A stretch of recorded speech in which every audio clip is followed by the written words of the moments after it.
اللہ رب العزت کا ہم پر بے انتہا فضل و احسان ہے کہ اس نے ہمیں محمد الرسول اللہ صلی اللہ علیہ وسلم کا امتی ہونے کا فخر عظیم عطا فرمایا۔ دوستو، سورہ بقرہ کی 34ویں آیت 30 پر 4ویں آیت شروع ہو رہی ہے۔ امید ہے کہ انشاءاللہ اللہ ایسی باتیں ہم سے کروا لے، سنوا لے کہ اللہ کی نافرمانی کی جو بنیادیں ہمارے دلوں میں ہیں وہ بنیادیں مٹ جائیں، اور اللہ کی عبادت کی رکاوٹیں جو ہیں وہ رکاوٹیں ہٹ جائیں۔ ہو سکتا ہے کہ ایک آیت آج کی ایک مجلس بس نہ پڑے اس آیت کی تفسیر کے لیے۔ امام فخر الدین رازی نے تو اس آیت کی کئی صفحوں میں تفسیر کی، کئی فلسفے آئیں گے۔ نیت لے کر بیٹھے، میں بتا رہا ہوں کہ اس آیت سے ہمیں کیا لینا ہے۔ اللہ کی جو نافرمانی ہم سے ہوتی ہے، دل کی جو حالت ہم سے اللہ کی نافرمانی کراتی ہے، اس حالت کو آج مٹانا ہے، اور جو حالت ہم سے عبادت کراتی ہے اس حالت کو ہمیں پانا ہے، آج کر لینا ہے۔ یہی آیت انشاءاللہ سورہ اعراف میں بھی آئے گی، یہی آیت انشاءاللہ سورہ ہجر میں بھی آئے گی، سورہ بنی اسرائیل میں بھی آئے گی، پھر انشاءاللہ سورہ طٰہٰ میں بھی آئے گی، پھر سورہ صاد میں بھی آئے گی۔ لیکن معلوم نہیں کہ تب تک ہم زندہ رہیں گے یا نہ رہیں گے۔ اسی آیت کو غنیمت سمجھ کر دو چیزیں انشاءاللہ میں بھی لینے کی کوشش کروں گا، یعنی ہمارے دل میں جو نافرمانی کی جو حالت ہے اس کو نکال کر پھینکنا ہے، اور ہمارے دل میں اللہ تبارک و تعالیٰ کی فرما برداری کی جو حالت نہیں ہے اس حالت کو پیدا کرنا ہے۔ آیت نمبر 30 پر 4 سورہ بقرہ۔ ہم نے گزشتہ مجلس میں سنا کہ فرشتوں نے سوال کیا کہ اے اللہ تو ایسے کو بنا رہا ہے جو خون بہائے گا، فساد کرے گا۔ اللہ نے کہا کہ میں وہ جانتا ہوں جو تم نہیں جانتے۔ پھر اللہ تبارک و تعالیٰ نے آدم علیہ السلام کو بنایا، اپنی روح پھونکی، پھر آدم علیہ السلام کو تمام چیزیں سکھائیں جو فرشتے نہیں جانتے تھے۔ پھر فرشتوں کے سامنے ان تمام چیزوں کو پیش کیا اور کہا کہ بتاؤ۔ انہوں نے کہا کہ پاکی ہے تیری، ہم اتنا ہی جانتے ہیں جتنا تو نے ہمیں سکھایا۔ پھر آدم علیہ السلام سے اللہ تبارک و تعالیٰ نے ان تمام چیزوں کو سامنے رکھ کر کہا کہ ان کے نام بتاؤ۔ آدم علیہ السلام نے تمام چیزوں کے نام بتا دیے، یہ ہم نے سنا۔ اب اگلی آیت میں اللہ کہتا ہے وَإِذْ قُلْنَا، پھر آ گئی بات، اے حبیب یاد کرو۔ عاشقان مصطفیٰ کے لیے دلوں کی غذا ہے۔ اللہ کیا کہہ رہا ہے؟ اے حبیب یاد کرو۔ وَإِذْ قُلْنَا، جب ہم نے کہا۔ پہلی بار اللہ تبارک و تعالیٰ صیغہ متکلم جمع سے بات کر رہا ہے۔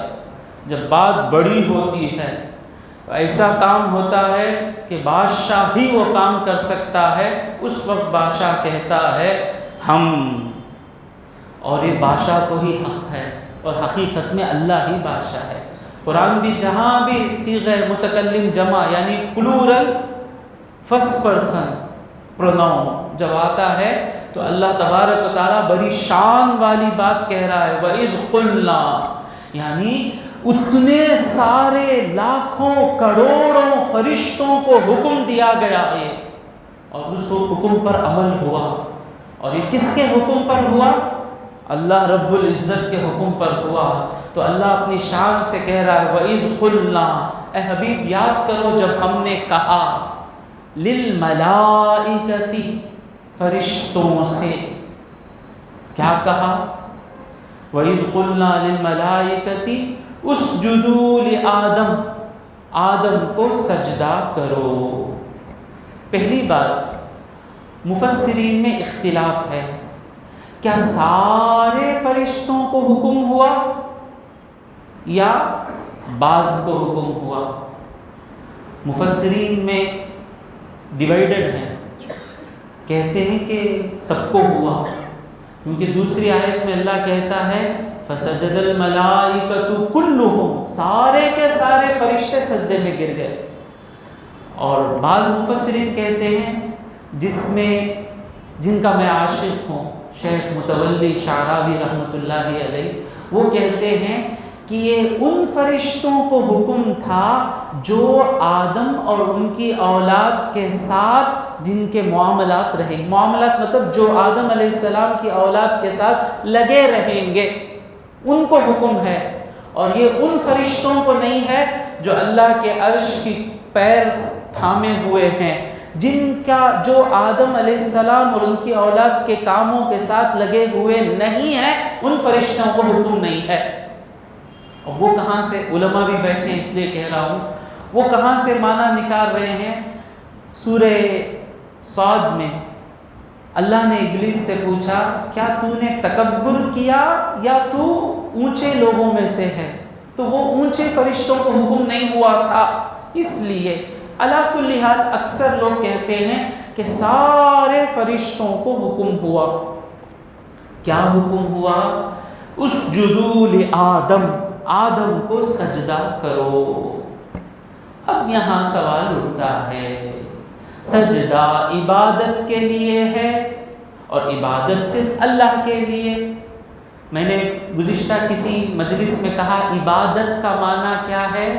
کسی کو یہ سمجھ کر اس کے سامنے جھک جانا کہ میرا سب کچھ اس کے ہاتھ میں ہے، یہ سوچ کر جھکنے کو عبادت کہتے ہیں۔ ماں کے سامنے بھی جھکتے ہیں، باپ کے سامنے بھی جھکتے ہیں، کیا سمجھ کر ان سے میں پیدا ہوا، میری مجھ پر خرچ کرتے ہیں، ماں ان کے قدموں میں میری جنت ہے، اتنا سوچ کر جھکتے ہیں۔ اسے عبادت نہیں کہتے۔ عبادت کا مطلب کیا ہے؟ میرا سب کچھ اس کے ہاتھ میں ہے، یہ سوچ کر جھکنے کو عبادت کہتے ہیں۔ فرق ہے نا؟ فرق ہے نا؟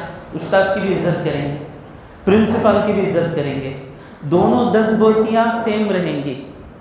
جو چھوٹی کلاس کے استاد ہیں ان کو بھی ہاتھ کو بوسہ دے رہے ہیں، جو پرنسپل ہیں ان کو بھی ہاتھ کو بوسہ دے رہے ہیں، جو پیر ہیں ان کو بھی ہاتھ کو بوسہ دے رہے ہیں۔ بوسہ تو سب ایک ہے، لیکن یسرنا القرآن کے استاد کو بوسہ دیتے وقت دل کی حالت کچھ اور ہے، پرنسپل کو بوسہ دیتے وقت دل کی حالت کچھ اور ہے، پیر کو بوسہ دیتے وقت دل کی حالت کچھ اور ہے، اور رب کو سجدہ کرتے وقت دل کی حالت کچھ اور ہے۔ تو سجدہ عبادت کے لیے، اور اللہ تبارک و تعالیٰ آدم علیہ السلام کو سجدہ کرنے کو کہہ رہا ہے، اس کا کیا معنی؟ مفسرین اس کے 3 معنی کرتے ہیں۔ آپ لوگ بور ہو رہے ہیں کیا؟ نہیں ہو رہے؟ اس سبجیکٹ میں مزہ لینا شروع کر لیں، مزہ آئے گا۔ پہلا معنی کرتے ہیں کہ آدم کو سجدہ کرو کا مطلب حضرت آدم علیہ السلام گویا قبلہ ہیں۔ ہم قبلے کو سجدہ کرتے نا، کعبے کو سجدہ کرتے نا، سجدہ کعبے کو نہیں ہے، کعبے کی طرف ہے، سجدہ مولا کو ہے۔ اس طرح آدم علیہ السلام جو تھے قبلہ تھے۔ چند مفسرین کہتے ہیں سجدے کا ایک معنی کیا ہے؟ صرف جھکنا، پیشانی زمین میں رکھنے کو سجدہ نہیں کہتے، صرف جھکنا۔ تو عزت کے لیے صرف جھکے۔ اور تیسری جماعت کہتی ہے یہی جمہور ہے، میجورٹی، یہ کہتے ہیں آدم علیہ السلام کو سجدہ تھا، کیونکہ وہاں بتانا کیا تھا کہ آدم علیہ السلام علم میں تم سے افضل ہیں، اس افضلیت کو مانو اور جھک جاؤ آدم علیہ السلام کے سامنے، یہی مانا تھا۔ تو اب پھر کیا ہوا؟ تو یہاں کہتے ہیں کہ سجدے کی 2 قسمیں ہیں۔ کام تو ایک ہی ہو رہا ہے، میں نے بولا نا، یسرنا القرآن پڑھانے والے استاد کو بھی بوسہ ہو رہا ہے، پیر کو بھی ہو رہا ہے، بڑے استاد کو بھی ہو رہا ہے، حالتیں بدل کر ہیں۔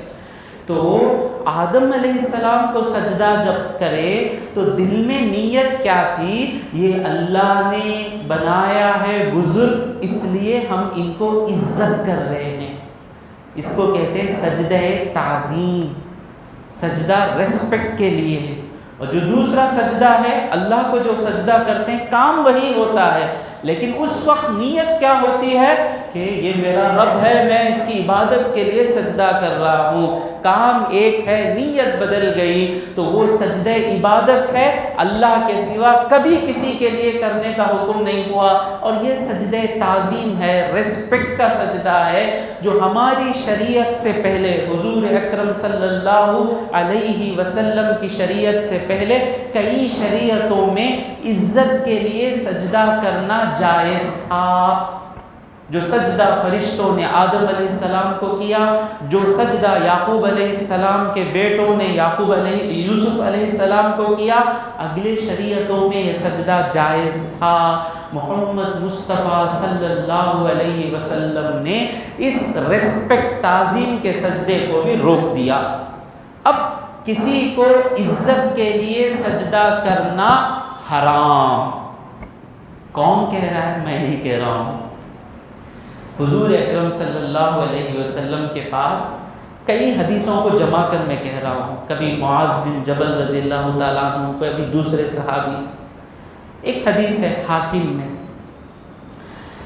اونٹ آیا اور آ کر حضور کو سجدہ کیا، تو صحابہ نے کیا، یا رسول اللہ، اونٹ کو آپ اجازت دے رہے ہیں سجدہ کرنے کے لیے، ہم کو اجازت دیجئے نا۔ حضور کہتے ہیں نہیں، اگر اس امت میں کسی انسان کو کسی انسان کے لیے سجدہ کرنے کا حکم دیتا تو میں بیوی کو حکم دیتا کہ شوہر کو سجدہ کرے، کیونکہ شوہر کا حق اتنا زیادہ ہے، وہ غلام بن جائے گی خود بخود۔ تو یہ سجدہ جو ہے، عزت کے لیے جو سجدہ ہے، حرام حرام حرام۔ اب کون بھی آئے کچھ بھی بولے، حرام حرام ہی رہے گا۔ سمجھ میں آ رہا ہے نا؟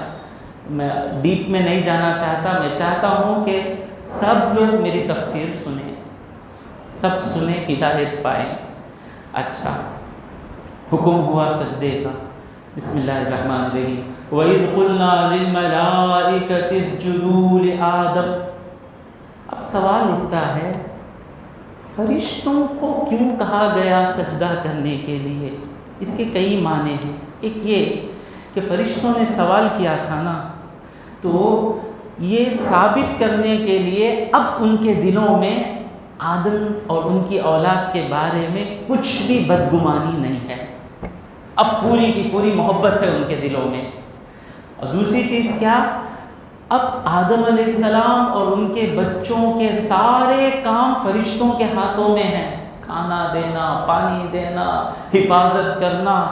میں نے پہلے بھی کہا تھا نا، ہمارے ارد گرد فرشتے ہماری حفاظت کر رہے ہیں۔ جو ہی موت کا وقت آتا ہے، ملک الموت فرشتوں سے کہتے ہیں جو حفاظت کر رہے ہیں، ہٹ جاؤ، حفاظت چھوڑو۔ تو جب جو بھی پہلا اٹیک ہوتا ہے، آدمی مر جاتا ہے اس میں، تو ہماری حفاظت کر رہے ہیں، ہمارے منہ سے نکلنے والے ہر لفظ کو نوٹ کر رہے ہیں، سارا کام ہمارا وہی کر رہے ہیں۔ تو ان کو اللہ نے حکم دیا سجدہ کرنے کا، اس لیے کہ ان کے دلوں میں آدم اور ان کی اولاد کی محبت بڑھ جائے اور وہ لوگ محبت کے ساتھ، عزت کے ساتھ آدم اور ان کی اولاد کی خدمت میں لگ جائیں۔ ہم ہر ایک کے ساتھ ایک فرشتہ ہے۔ حضور فرماتے ہیں انسان کے ساتھ ایک تعلق شیطان کا رہتا ہے، ایک تعلق فرشتے کا رہتا ہے۔ ابھی تفسیر کو اور بولا نہیں، یہ فرشتہ بلایا، نیکسٹ ویک جائیں گے، یہ بولا نہیں، یہ شیطان بولا۔ اور ہمارا تعلق فرشتے سے اسٹرانگ ہے کہ ہم فرشتے کی بات سن کر آ گئے۔ حضور کہتے ہیں کہ شیطان کا ایک تعلق فرشتے کا ایک تعلق ہوتا ہے، تو جو بھی وسوسے آتے ہیں وہ شیطان کی طرف سے ہیں، جو بھی بھلائی کے خیالات آتے ہیں وہ فرشتے کی طرف سے ہیں۔ تو ایک فرشتہ ہم کو بھلائی کا حکم دے رہا ہے، اعمال لکھ رہے ہیں، کھانا لا رہے ہیں، اور اس سجدے کے بعد ان کی محبت اتنی زیادہ ہو گئی ہم سے، جب بھی آیت پڑھتا ہوں میں سکون مل جاتا ہے۔ اللہ فرماتا ہے سورہ غافر میں، الذین یحملون العرش ومن حولہ، جو لوگ عرش کو اٹھائے ہوئے ہیں، ومن حولہ، جو فرشتے عرش کے ارد گرد ہیں، الذین یحملون العرش ومن حولہ یسبحون یسبحون بحمد ربہم، وہ کرتے کیا ہیں؟ ان کے پروردگار کی تعریف کرتے ہوئے تسبیح پڑھتے رہتے ہیں، وَيُؤْمِنُونَ بِهِ، اس پر ایمان لاتے ہیں، اور اس کے بعد کیا کرتے ہیں فرشتے؟ وَيَسْتَغْفِرُونَ لِلَّذِينَ آمَنُوا، جو ایمان لائے ان کے لیے مغفرت طلب کرتے رہتے ہیں، اللہم اغفر لی وسیم، اللہم اغفر لی نوید، اللہم اغفر لی فیضان، اللہم اغفر لی اویس، اللہم اغفر لی یعقوب۔ کون کر رہے ہیں؟ جو فرشتے اللہ کا عرش اٹھائے ہوئے ہیں، میں مومن ہو گیا، میری مغفرت کے لیے دعا کر رہے ہیں۔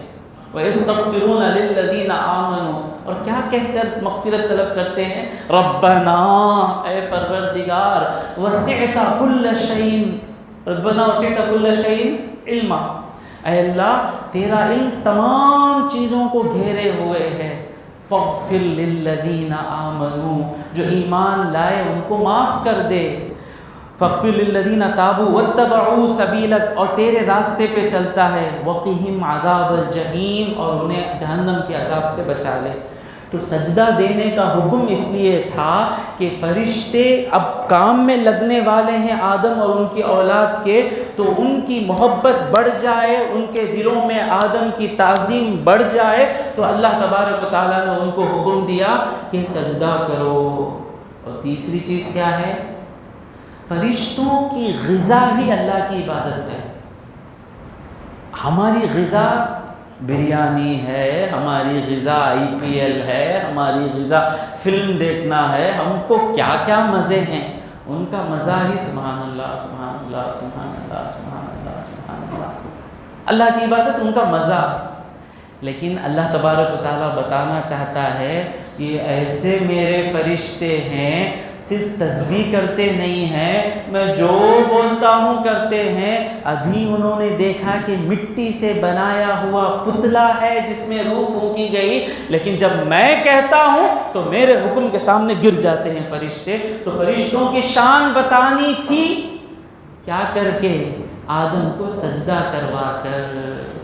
اب یہاں پتے کی بات آتی ہے، اللہ کی عبادت کرنے والا اللہ والا ہے، گارنٹی نہیں۔ ابلیس بھی اللہ کی عبادت کرتا ہے، میں بڑا میں بڑا میں بڑا، یہ سوچ کر بھی عبادت کرتا ہے، میں بڑا میں بڑا۔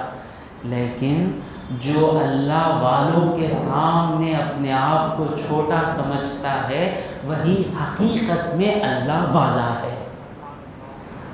سب اللہ کی عبادت کریں گے، وہ سامیار بھی بیٹھ کر جم جم جم کرتا رہتا ہے، لیکن کون اللہ کی عبادت اللہ کے لیے کر رہا ہے؟ جو اللہ کے خاطر اللہ کے محبوبوں کے سامنے اپنے آپ کو سرنڈر کر دے، وہی اللہ کا حقیقی بندہ ہے۔ یہ چیز ہمیں سمجھانی تھی، آپ لوگوں کو نیند آ رہی ہے؟ اور اب یہ آیتیں جب پڑھی جا رہی تھیں، کن کے سامنے پڑھی جا رہی تھی؟ مدینے کے یہودیوں کے سامنے، جو مسلمان نہیں ہوئے۔ ان کے مسلمان نہیں ہونے کا مقصد کیا تھا؟ کہ وہ کہتے تھے کہ ہم حضرت اسحاق علیہ السلام کی اولاد سے ہیں، اور یہ محمد حضرت اسماعیل علیہ السلام کی اولاد سے ہیں صلی اللہ علیہ وسلم، ہمارا خاندان ان کے خاندان سے اونچا ہے۔ یہ بیماری رکھنے والے آیتیں سن رہے ہیں۔ اور مکے والے کیوں مسلمان نہیں ہوئے؟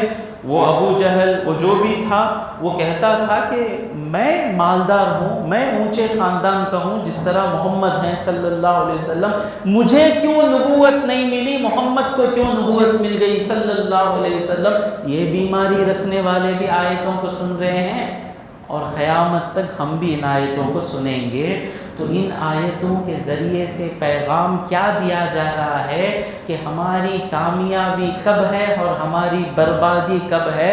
جب فرشتوں کو حکم ہوا کہ آدم کے لیے سجدہ کرو، فسجدوا، سجدے میں گر گئے۔ دوسری جگہ آیا فخروا لہ ساجدین، گر گئے سجدے میں، آنے واحد میں، لمحے کے لیے بھی سوچے نہیں کہ مٹی سے بنے ہیں۔ اور کتنے سال سجدے میں رہے؟ ایک روایت میں آیا 100 سال، ایک روایت میں آیا 500 سال سجدے میں. الا ابلیس، مگر ابلیس کیا کیا؟ سجدہ نہیں کیا. اور اس سے آدم علیہ السلام کو جو سجدہ ہو رہا ہے وہ منظر بھی دیکھا نہیں گیا. غور کریں بھائی، ہمارے اندر بھی ایک ابلیس ہے، ہمارے اندر بھی فرشتہ ہے. ہمارے اندر کے ابلیس کو آج قتل کرنا ہے، تلوار لے کر بیٹھے ہیں. ہمارے اندر جو ابلیسیت ہے نا، اس ابلیسیت کا جنازہ نکلنا ہے آج. اسی پلیان توپ کے سلگاٹ میں پھینک دینا ہے اس کو. اور ہمارے اندر جو فرشتی ملکیت ہے، روحانیت ہے، اس کو زندہ کرنا ہے آج. پلٹ کر کھڑ گیا. اب اللہ تبارک و تعالیٰ نے ابلیس سے پوچھا، جو یہاں پر نہیں ہے، اے ابلیس تو کیوں سجدہ نہیں کیا؟ اب ایک سوال آتا ہے کہ حکم فرشتوں کو ہوا، ابلیس کیوں سجدہ کرے؟ اب یہاں بھی اختلاف ہے کہ مفسرین کہتے ہیں، میں سارے باتوں میں نہیں جانا چاہتا ہوں، مختصر یہ ہے کہ چند مفسرین کہتے ہیں کہ ابلیس جو تھا وہ جن تھا، وہ فرشتہ نہیں تھا، لیکن اس کی عبادتوں کی وجہ سے فرشتوں میں رہنے لگا. سمجھ میں آ رہا ہے؟ جب فرشتوں میں رہنے لگا، فرشتوں کے ساتھ تھا، جب حکم ہوا تو بڑے درجے والوں کو جب حکم ہے تو چھوٹے کو تو زیادہ ہے نا. اس حال میں آ کر بیٹھ گیا. اب سب کو حکم ہوا تو جب بڑے لوگوں کو حکم ہو رہا ہے تو چھوٹے پہ زیادہ ہے نا حکم. ایک معنی. دوسرا معنی کیا؟ یہ بڑا پیارا معنی ہے. ابلیس جن تھا، لیکن ایک ایسی جن کی نوع تھی، ایک جن کی ایسی کیٹیگری تھی جو فرشتوں میں رہتی تھی، رہتا تھا فرشتوں میں، تھا جن. تو اسے حکم ہوا، سجدہ نہیں کیا. اب غور سے سنیں، میں تقریر سے پہلے کیا کیا؟ آج دو چیزیں ہم کو حاصل کرنی ہیں. ہمارے اندر جو اللہ کی نافرمانی، اللہ کی فرما برداری کم ہے، فرشتوں کی مثال لے رہے ہیں، فوراً سجدے میں گر جائیں. میں آؤں گا اس کی طرف. اور ہمارے اندر جو نافرمانی ہے، نماز نہیں پڑھتے، اللہ کی بات نہیں سنتے، یہ ابلیس کی مثال ذہن میں رکھیں. پلٹ گیا. اللہ نے پوچھا، اے ابلیس ما منعک ان تسجد، کس چیز نے تجھے روکا سجدہ کرنے سے؟ تو ابلیس کے منہ سے جو پہلا لفظ نکلا، خطرناک لفظ نکلا، انا، میں. ہم بھی غور کریں، جب ہماری باتوں میں ہم کسی سے بات کرتے ہیں نا، ایک 15 منٹ موبائل کا آڈیو آن رکھ لیں. ہماری بات کرتے وقت 15 منٹ آڈیو آن رکھ لیں. کتنی مرتبہ ہمارے منہ سے میں کرتا تھا بھائی، میں گیا بھائی وہاں. 15 منٹ ریکارڈ کیجئے کہ زیادہ اگر ہمارے منہ سے میں ہم سب میں ہے. میں تقریر مجھے کر رہا ہوں، خدا کی قسم میں تقریر مجھے کر رہا ہوں. یہ ہمارے اندر جو میں ہے، یہ میں ہی بیماری ہے. پہلے منہ سے اس کے کیا نکلا؟ میں خیر من، میں اس سے بہتر ہوں. اپنی اچھائی کو دیکھنا، دوسرے کی کمی کو دیکھنا، یہ ابلیسیت ہے. اور محمدیت کیا ہے؟ دوسرے کی بھلائی کو دیکھنا. حضور فرماتے ہیں، حضرت یونس علیہ السلام مچھلی کے پیٹ میں چلے گئے تھے نا. حضور فرماتے ہیں کیا ایمان تھا یونس کا، مچھلی کے پیٹ میں بھی تسبیح کرتے رہے. مچھلی کے پیٹ میں کیوں گئے یہ حضور کے منہ سے نہیں نکل رہا ہے. مچھلی کے پیٹ میں کیا کرے یہ حضور کے منہ سے نکل رہا ہے. تو ہم سب کو چاہیے کسی کی خرابی نہیں دیکھنا، اپنے مسلمان بھائی کی بھلائی دیکھنا. یہ ہے محمدیت، دوسرے کی. فرشتے نے کیا دیکھا؟ آدم علیہ السلام کو تمام چیزوں کا علم ہے. آدم علیہ السلام کو اللہ نے اپنے ہاتھوں سے بنایا. آدم علیہ السلام کو اللہ نے اپنی روح پھونکی. فرشتے آدم علیہ السلام کی اچھائیوں کو دیکھ رہے ہیں، ایک معنی.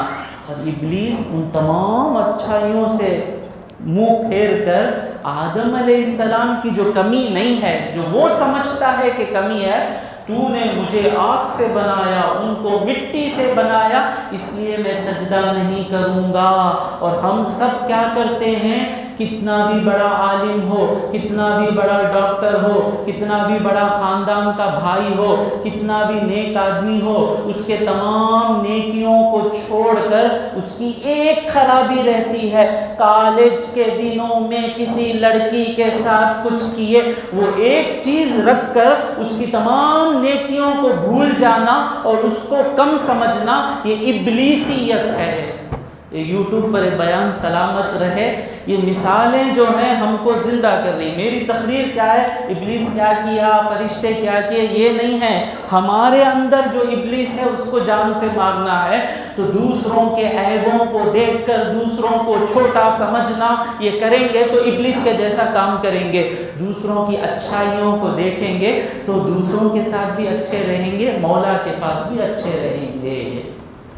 یہ اس نے کیا۔ اور پہلا گناہ آسمان پر اور پہلا گناہ زمین پر، دونوں کی وجہ ایک ہی ہے۔ ابلیس نے آدم علیہ السلام کو سجدہ اس لیے نہیں کیا، وہ ان کو کم سمجھتا تھا، اپنے کو بڑا سمجھتا تھا۔ اور دنیا میں جو پہلا مرڈر ہوا، قتل ہوا، پہلا گناہ ہوا، حضرت آدم علیہ السلام کا بڑا بیٹا قابل حابل کو مارا۔ کیوں؟ قابل اپنے آپ کو حابل سے بہتر سمجھتا تھا۔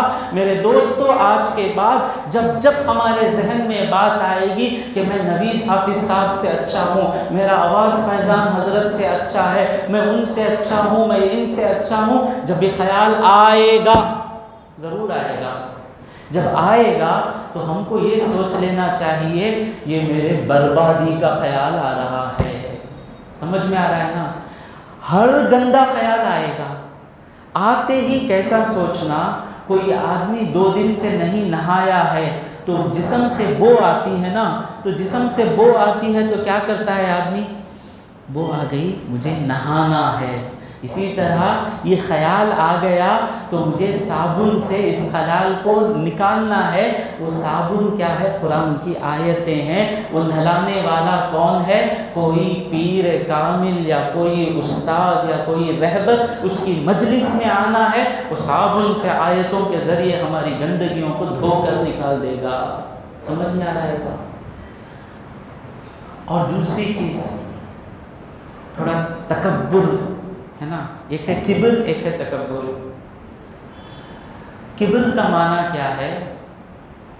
اپنے آپ کو بڑا سمجھنا، خالی سمجھ کو بیٹھ گئے، بیٹھی تھی منڈی جھکا کچھ بیٹھی، لیکن میں سب سے اچھا، میں بڑا عالم، میں بہت اچھا، فجر تہجد پڑھنے والا، اسے کہتے ہیں کبر۔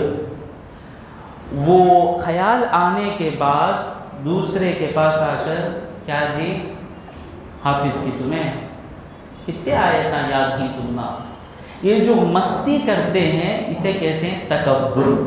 سمجھ میں آیا؟ اس کبر کے بارے میں اللہ کہتا ہے، اللہ اکبر، خطرناک ہے۔ حضور فرماتے ہیں، اللہ کہتا ہے، لا يدخل الجنة من كان في قلبه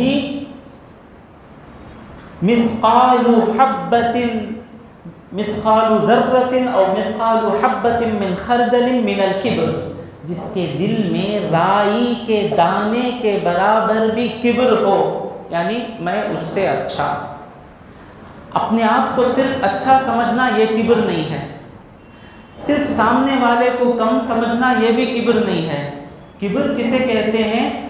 اپنا ایک درجہ اپنے ذہن میں رکھ لینا، میں اتنا، دوسرے کا درجہ ذہن میں رکھ لینا، رکھ لینے کے بعد کمپیر کر کے میں اس سے اچھا ہوں سمجھنا، یہ کبر ہے۔ تو حضور فرماتے ہیں، جس کے دل میں رائی کے دانے کے برابر کبر ہو وہ جنت میں داخل نہیں ہو سکتا۔ صحابہ نے کہا، یا رسول اللہ، کوئی آدمی ہے اچھے کپڑے پہنتا ہے، اچھے جوتے پہنتا ہے، کیا وہ بھی کبر کرتا ہے؟ حضور کہتے ہیں نہیں، وہ چاہتا ہے کہ میں اچھا دکھوں، وہ چاہتا ہے کہ میں اچھے کپڑے پہنوں، اللہ حضور کہتے ہیں ان اللہ جمیل یحب الجمال، اللہ جمیل ہے، خوبصورت ہے، حسین ہے، وہ خوبصورتی کو پسند کرتا ہے۔ اچھے کپڑے پہن لینا، اچھے شوز پہن لینا، کوئی غلطی نہیں، میری شرٹ کے برابر کسی کی شرٹ نہیں رہنا۔ ہمیں جو عورتوں میں ہوتا ہے، ہمارا پورا بھاری گھاگرا، کہاں میتاں نکلتے ہیں، دیکھو برباد شیطان کے گود میں آ گئی، ایسا رکھو کھیلتا ہے۔ ہماری بیٹی کا شادی خانہ الگ ہی بھائی، وہ 4000 آدمیاں آئے سو بھائی سی شادی کسی کی نہیں بھائی۔ میں کیسا حافظ مانوں، پڑھا کر تو میں ایک غلطی بھی نہیں ہوتی، انہوں ہی دیکھو، تو یہ جو ہے یہ بربادی ہے، گیا۔ تو حضور فرماتے ہیں کبر کسے کہتے ہیں؟ بطر الحق و غمط الناس، یعنی اپنے کبر کی وجہ سے سچ کو جھٹلانا۔ ثابت ہو گیا کہ میں چھوٹا ہوں، وہ بڑا ہے، لیکن اپنے کبر کی وجہ سے اس کی عزت گرا کر نیچے لانا اور دوسروں کو حقیر سمجھنا، یہ کبر ہے۔ اب تھوڑا غور سے سنیں، ایک آدمی کبر کر لیتا ہے، میں بڑا سمجھ جاتا ہے، کیا جاتا ہے سمجھ میں آ رہا ہے، کر لیں دینا، اتنا کیا بڑا گناہ ہے؟ کیا غازی بھائی سمجھ میں آتا ہے؟ غازی بھائی کیا کی کر لے کو جاتا، شراب پی لے کو جاتا نہیں، شراب پینا کتنی بڑی غلطی، اس کے بارے میں لفظ نہیں آیا۔ زنا کرنا کتنی بڑی غلطی، اس کے بارے میں لفظ نہیں آیا۔ چوری کرنا کتنی بڑی غلطی، اس کے بارے میں لفظ نہیں آیا۔ انہیں کیا کہ اپنے آپ کو بڑا سمجھ لے کو ہے، اسے اتنا بڑا گناہ کیوں؟ یہ جو سوچنا ہے، یہی دنیا میں فساد کی اصل وجہ ہے۔ چند مصیبتیں بتاتا ہوں میں، ایسا سوچنے کی چند مصیبتیں۔ ایک مصیبت یہ ہے کہ اپنے بھائی کو اپنے برابر سمجھنا، میں بھی میرا بھائی برابر ہونا، انہیں بھی کھانا کھانا، میں بھی کھانا کھانا، انہیں بھی اچھے گھر میں رہنا، میں بھی اچھے گھر میں رہنا، اس کے بچے بھی پاس ہو جانا، میرے بچے بھی پاس ہو جانا، یہ رحمت ہے۔ جن بھائیوں کے درمیان یہ سوچ رہتی ہے، اللہ والے ایسے بھائی بھی ہیں، میرے بچوں سے بھی زیادہ میرے بھائی کے بچے اچھے رہنا، ایسے بھائی ہم بنیں گے انشاءاللہ۔ اب یہ جو کبر جس کے پاس آ جاتا ہے، وہ اپنے بھائی کو اپنے برابر دیکھ نہیں سکتا، یا تو وہ کیا کرتا ہے، اس بھائی کو بے سہارا چھوڑ دیتا ہے، یا وہ جب آگے بڑھتا ہے تو اس کو رانگ ایڈوائز دے کر اسے نیچے کھینچ دیتا ہے۔ اپنے دلوں سے پوچھیں کتنی مرتبہ ہم کو جس سے کبر ہے اس کو رانگ ایڈوائز دیتے ہیں، یہ پڑھو گو کیا فائدہ، کتنا کمائیں گے تمہیں، اصل میں ان کو جلن ہے، سو انہیں کماتا، ذرا ریسٹ لے ہو، کیا ضرورت ہے اتنا کمانے کی۔ ایک بیماری۔ دوسری بیماری کیا؟ یہ کبر کی وجہ سے ہی یہ جادی ہے، دیکھو کیل جادی، میل جادی، تالتپٹورگل، اویرتپٹورگل، جو آج تک ہندوستان اتنے امبیڈکر آنے کے بعد بھی نکل نہیں سکے۔ یہ آیت وَإِذْ قُلْنَا لِلْمَلَائِكَةِ اسْجُدُوا لِآدَمَ فَسَجَدُوا إِلَّا إِبْلِيسَ، یہ ایک آیت نے مسلمانوں کو وہ سبق دکھا دیا، ہزارہا امبیڈکر آ کر وہ انسانیت کو نہیں دکھا سکے۔ چند ہی سالوں میں تقریباً 20 سال یا 15 سالوں میں وہ قوم جو کیل جادی، میل جادی، نیچا اونچا سوچنے والی قوم، جن کے سامنے حضرت بلال رضی اللہ تعالی عنہ سیدھا کھڑے نہیں ہو سکتے، یہ مینٹالٹی رکھنے والی قوم کو محمد مصطفیٰ نے یہ آیت، میں سمجھا رہا ہوں، حضور کیسے سمجھائے ہوں گے جب محمد مصطفیٰ نے یہ آیت سمجھا دی، اور فتح مکہ کے بعد پورے عرب کو یہ خبر جائے گی کہ فتح مکہ میں کیا ہوا۔ لاکھوں صحابہ ہزاروں مشرکوں کے سامنے کعبے پر کھڑے ہو کر حضرت بلال اونچے کعبے پر، جس کعبے کی طرف سب سجدہ کرتے ہیں، اس کعبے کی چھت پر کھڑے ہو کر حضرت بلال کھڑے ہیں۔ کسی بھی صحابی کے ذہن میں نہیں آیا کہ میں کیوں نیچے کھڑا ہوں، بلال کیوں اونچے ہیں؟ کیونکہ سب کے دلوں سے محمد مصطفیٰ نے اس کبر کی بیماری کو مٹا دیا تھا۔ سب آنکھوں سے آنسو جا رہے تھے، سب کہہ رہے تھے کہ ہمارے مصطفیٰ نے وہ کام کر دیا، کیل جادی، یہ میل جادی، تو مرنے کے لیے پیدا ہوا، میں اوپر رہنے کے لیے پیدا ہوا۔ نہیں، سب برابر ہو گئے۔ آج تک وہ چلتا آ رہا ہے۔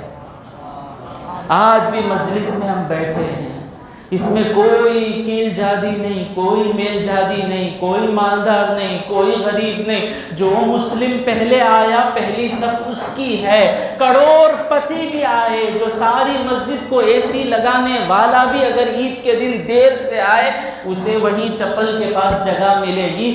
یہ ہے آیت، اور اس آیت کے پڑھانے والے محمد مصطفیٰ صلی اللہ علیہ وسلم۔ تو یہ بیماری ہے، یاد رکھیں۔ اس کے بعد میں اس سے بڑا، میں اس سے چھوٹا نہیں سوچنا۔ اور فرشتوں کی سوچ اور ابلیس کی سوچ میں فرق کیا تھا؟ فرشتے جانتے تھے کہ ہم کو جو کچھ ملا ہے وہ سب اللہ کا ہے۔ اب میں بیٹھا ہوں، اگر میرا سر نکال دیں، رکھ دیں، تو آپ اس سر کو وسیم حضرت کہیں گے؟ نہیں۔ میرا ہاتھ کٹ جائے، اللہ حفاظت کرے، اس ہاتھ کو وسیم حضرت کہیں گے؟ نہیں۔ اس جبے کو وسیم حضرت کہیں گے؟ نہیں۔ تو غور کریں گے تو میں کیا ہوں؟ پھر میں ہوں کیا؟ سمجھ رہے ہیں نا؟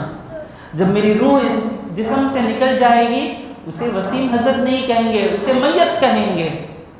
اور جو میری روح ہے اس کو بھی وسیم حضرت نہیں کہیں گے جب تک وہ روح اس جسم سے مل نہیں جاتی۔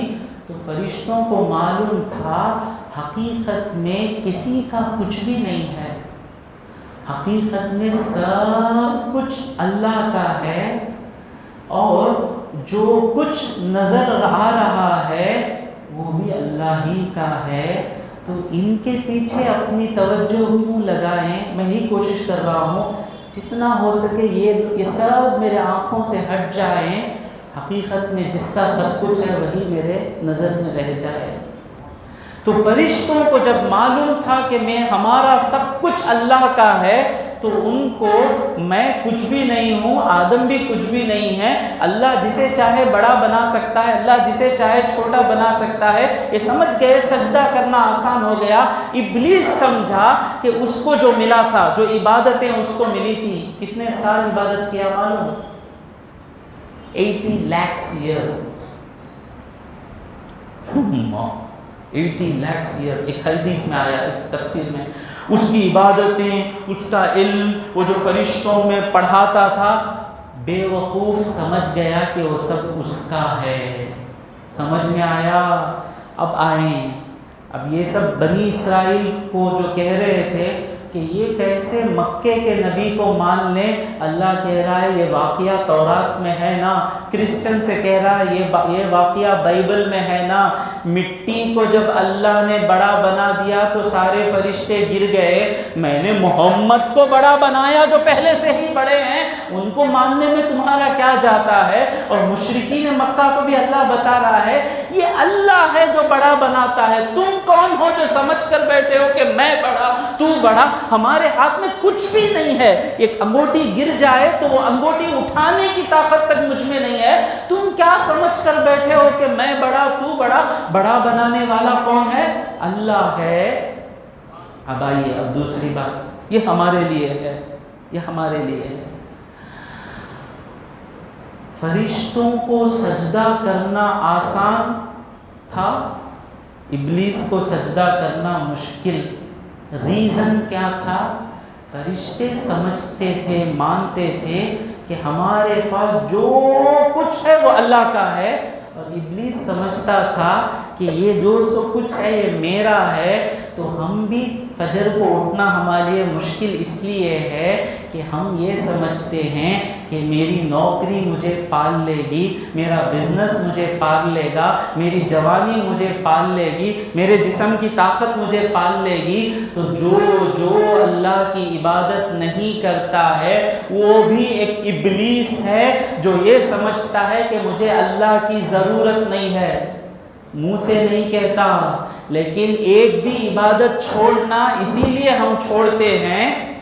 کیا ہوگا؟ گیس نہیں تو کیا ہو جاتی بحالت؟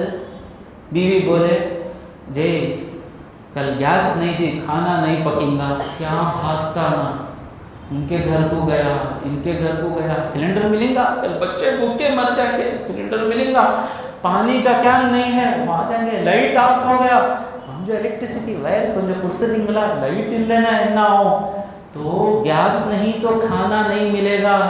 ماننے والا گیس کے پیچھے بھاگتا ہے، مولا نہیں تو مجھے گیس کیا کچھ بھی نہیں ملے گا، یہ ماننے والا کیسے فجر چھوڑتا ہے؟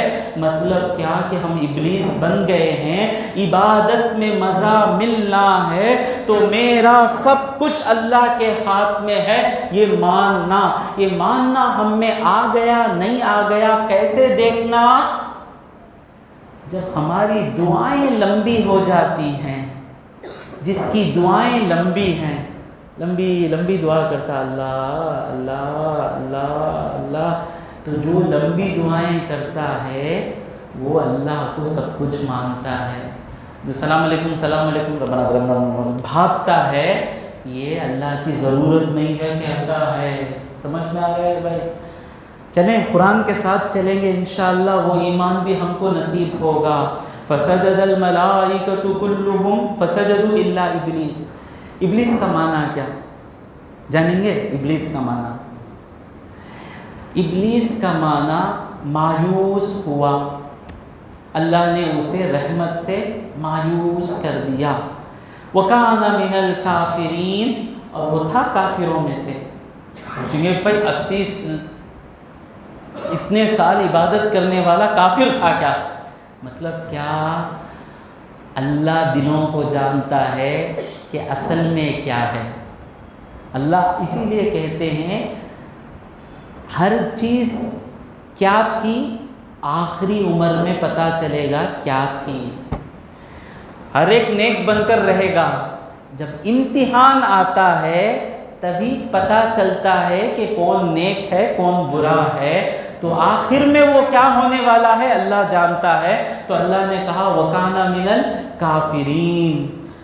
انشاءاللہ آئندہ مجلس میں یہ جو تکبر ہے نا، اس تکبر کا علاج کیسے کریں یہ کہہ کر میں اپنی تقریر شروع کروں گا۔ تو یہ ابلیس،